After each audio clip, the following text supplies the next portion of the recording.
ഒരു ആൺകുട്ടി കരയുമ്പോൾ നമ്മൾ അവനോട് എന്തൊക്കെയാ പറയാറ്? അയ്യേ ആൺകുട്ടികൾ കരയോ? കരയല്ലേ? ചീത്ത കുട്ടികളാ കരയാ? പെൺകുട്ടികളെ പോലെ കരയല്ലേ? അല്ലേ? എന്നാൽ അവൻ കരയുമ്പോൾ അവൻ തികച്ചും സയൻറ്റിഫിക് ആൻഡ് സ്മാർട്ട് ആയിട്ടുള്ള ഒരു കാര്യമാണ് ചെയ്യുന്നത്. സയൻറ്റിസ്റ്റ് കണ്ടെത്തിയിരിക്കുന്നത് നമ്മൾ കരയുമ്പോൾ നമ്മളുടെ കണ്ണുനീരിൽ മറ്റ് രാസപദാർത്ഥങ്ങളും പിന്നെ വെള്ളത്തിനൊക്കെ പുറമെ സ്ട്രെസ് ഹോർമോൺസ് കൂടി അടങ്ങിയിരിക്കുന്നു എന്നാണ്. അതായത് അവൻ കരയുമ്പോൾ അവൻ്റെ ബോഡിയിലത്തെ സ്ട്രെസ് അവൻ പുറന്തള്ളുന്നു എന്നുള്ളതാണ്.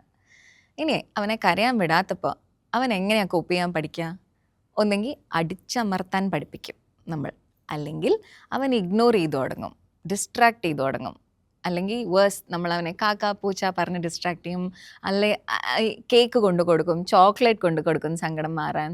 നമ്മൾ അവനെ അപ്പോൾ ഇമോഷണൽ ഈറ്റിംഗാണ് പഠിപ്പിക്കുന്നത്.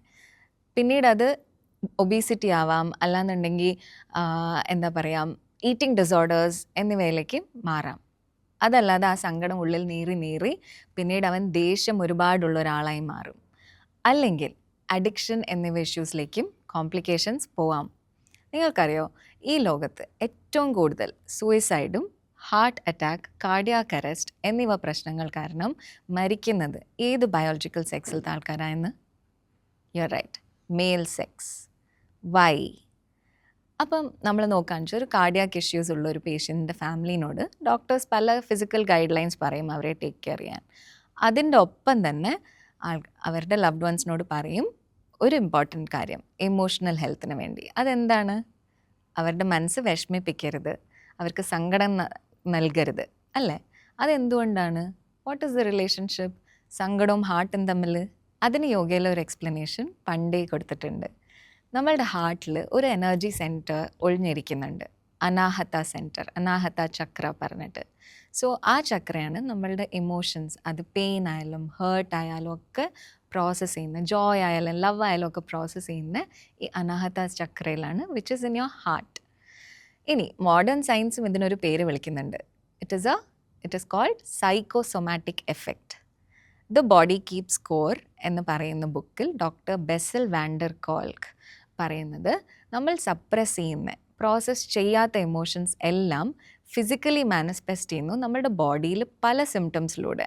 അതായത് ഫോർ എക്സാമ്പിൾ ക്രോണിക് ടെൻഷൻ, എപ്പോഴും നമ്മുടെ ബോഡി ടെൻസ്ഡ് അപ്പ് ആയിട്ടിരിക്കുക, ഡൈജസ്റ്റീവ് ഇഷ്യൂസ് വരാം, നമുക്ക് ഒരു എക്സ്പ്ലനേഷൻ ഇല്ലാത്ത ഫെറ്റീഗ് വരാം, ടയേർഡ്നെസ് വരാം, പല സ്ഥലത്ത് അവിടെ എവിടെയും പെയിൻ വരാം. പിന്നീട് ഇതൊക്കെ തന്നെ വലിയ വലിയ അസുഖങ്ങളായിട്ട് മാറും. നൗ ഇതിനും യോഗയിൽ ഒരു എക്സ്പ്ലനേഷൻ ഉണ്ട്. ആദി സെ വ്യാധി, അതായത് എല്ലാ വ്യാധികളും എല്ലാ ഡിസീസസിനും റൂട്ട് കോസ് ഒരു സ്ട്രെസ് ആദിയാണ് എന്നുള്ളത്. ഇനി സൈക്കോസൊമാറ്റിക് എന്ന് ഞാൻ നേരത്തെ പറഞ്ഞല്ലോ, അതിൻ്റെ അർത്ഥവും സെയിം ആണ്. നമ്മൾ സൈക്കോളജിക്കലി അനുഭവിക്കുന്ന നമ്മളുടെ എല്ലാ എക്സ്പീരിയൻസും, എസ്പെഷ്യലി നമ്മൾ ഇതേപോലെ പുറന്തള്ളാത്ത, പ്രോസസ്സ് ചെയ്യാത്ത എമോഷൻസ് എല്ലാം സൊമാറ്റിക്കലി നമ്മളുടെ ബോഡിയുടെ സെൽസ്, കോശങ്ങളിൽ അത് സ്റ്റോർ ആകപ്പെടുന്നു എന്നുള്ളതാണ്. സോ ഇതിൻ്റെയൊക്കെ സൊല്യൂഷൻ എന്താ? സിമ്പിളാണ്. മനുഷ്യനായാൽ സങ്കടം വന്നാൽ കരയണം, കണ്ണുനീരിലൂടെ നമ്മൾ നമ്മളുടെ സ്ട്രെസ് ഹോർമോൺസ് കളയുന്നു. സന്തോഷം വന്നാൽ ചിരിക്കണം, മനസ്സ് തുറന്ന് പൊട്ടിച്ചിരിക്കണം.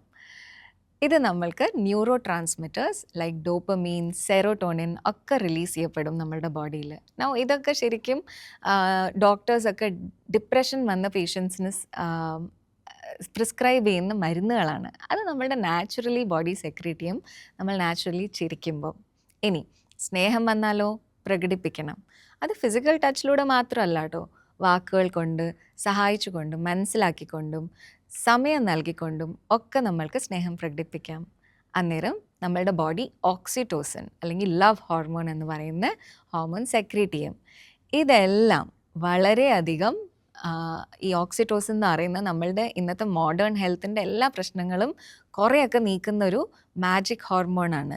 അതായത് നമ്മളുടെ ഇമ്മ്യൂണിറ്റി വർദ്ധിപ്പിക്കും, നമ്മളുടെ സ്ലീപ്പ് കൂട്ടും, ആൻറ്റി ഇൻഫ്ലമേറ്ററി, ഇന്നത്തെ കാലത്ത് എല്ലാവർക്കും ഇൻഫ്ലമേഷനാണ്, ആൻറ്റി ഇൻഫ്ലമേറ്ററി ആണ്, അതേപോലെ ആൻറ്റി ഓക്സിഡൻ്റ് ആണ്, നമ്മളുടെ ഏജിങ് കുറയ്ക്കും, സ്ലോ ഡൗൺ ആക്കും.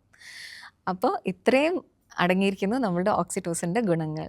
ഇനി ദേഷ്യം വന്നാലോ അതും പ്രകടിപ്പിക്കണം, ബട്ട് നല്ലോണം ആ ഇമോഷൻ റെഗുലേറ്റ് ചെയ്ത് കൺട്രോൾഡ് ആയിട്ട് റെസ്പെക്റ്റ്ഫുള്ളി നമുക്ക് ആ ദേഷ്യം പ്രകടിപ്പിക്കാൻ നമ്മൾ പഠിച്ചെടുക്കണം. അതിൻ്റെ സ്കിൽസ് പഠിച്ച് അത് നമ്മൾ പ്രാവർത്തികമാക്കണം. നൗ ഈ എല്ലാ കഴിവുകളും കുട്ടികളെയും നമ്മൾ പഠിപ്പിക്കണം, തിയറിറ്റിക്കലി ആൻഡ് പ്രാക്ടിക്കലി. ഇനി സിമ്പിളായി പറയാൻ നമുക്കൊരു സിനിമയുടെ എക്സാമ്പിൾ എടുത്താലോ? അപ്പോൾ അയ്യപ്പനും കോശിയും ഡ്രൈവിംഗ് ലൈസൻസിലൊക്കെ ഉള്ള ക്യാരക്ടേഴ്സിനെ മാതൃകയാക്കാതെ ബ്രോഡാഡിയിലെ ലാലേട്ടനെയോ കുമ്പളങ്ങി നൈറ്റ്സിൽ സൗബിൻ അവതരിപ്പിച്ച സജിയോ ഒക്കെ കണ്ടുപഠിക്കാം. ഇമോഷൻസ് ഫേസ് ചെയ്ത് ഫീൽ ചെയ്ത് അവയെ സേഫായി റിലീസ് ചെയ്യാം.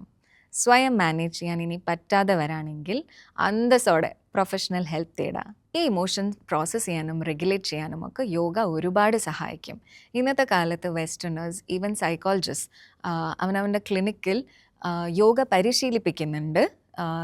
ചില യോഗ ടെക്നീക്സ്, ബ്രീത്തിങ് ഒക്കെ പരിശീലിപ്പിക്കുന്നുണ്ട് അവരവരുടെ ക്ലയൻസിനെ വെച്ച്. കാരണം അത് സയൻറ്റിഫിക്കലി പ്രൂവൺ ആണ് നമ്മളുടെ ഇമോഷൻസ് മാനേജ് ചെയ്യാൻ വേണ്ടി.